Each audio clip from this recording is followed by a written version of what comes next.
Les chiffres ne sont pas si mauvais. L'année 2025 ne se passe pas si mal. L'année 2024 s'est à peu près bien passée. Il y a de grosses créations d'entreprises. Il y a une volonté de s'en sortir. Les chefs d'entreprise ont maintenant en tête que la plus grande certitude, c'est l'incertitude. Nous sommes toujours en crise, on appelle ça la polycrise. Bon, donc, il faut vivre avec. Je pense du principal défi des entreprises en 2025, 2026 et après, et faire des salariés des parties prenantes.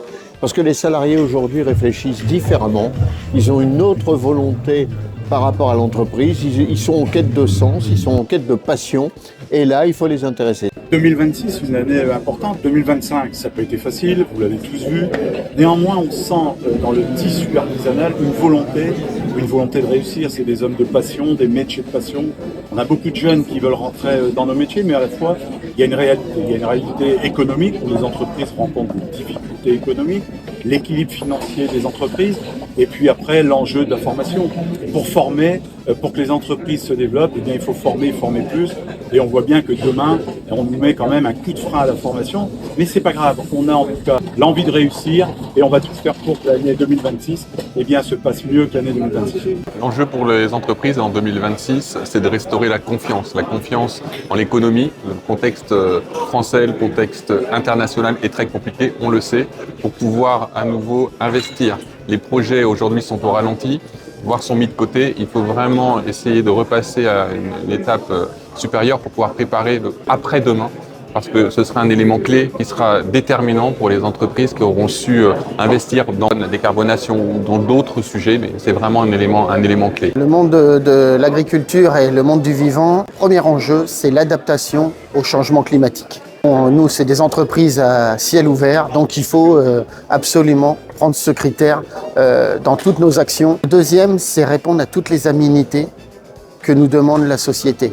On voit très bien que l'agriculture est une solution et donc elle doit être aussi bien forcément nourricière, mais l'agriculture doit répondre à des défis sanitaires, elle doit répondre à des défis énergétiques, aux défis agroécologiques, le défi de l'eau. Il faut qu'on arrive à gérer tous ces sujets afin d'assurer la compétitivité de notre agriculture. Alors, ce qu'on a vu dans ces RRE, c'est qu'il y a une forme de résilience de l'économie, mais une grande prudence des chefs d'entreprise dans les choix stratégiques qu'ils font en matière de recrutement, d'investissement.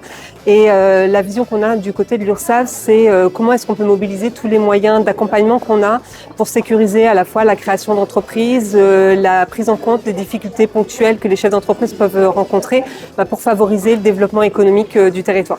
Je suis ravie que les URSSAF Nord-Pas-de-Calais et Picardie aient pu être associés à ces rencontres régionales de l'économie pour la première fois.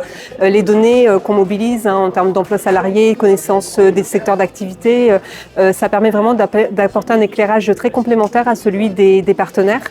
Et on voit toute la richesse des données économiques et puis qui vont permettre d'éclairer aussi une meilleure compréhension des enjeux du territoire.